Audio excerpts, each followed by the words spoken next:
right, I'm just going to explain number 1 from the quizzes. So this inside the parentheses, that 4x is called the argument.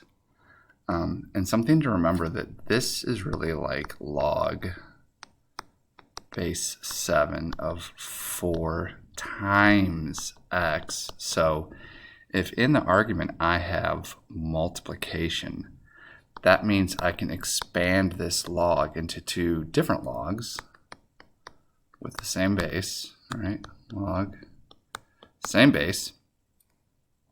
That's a 7, I assure you. And split the arguments and just connect these logs with addition. So the answer to this first one is right here.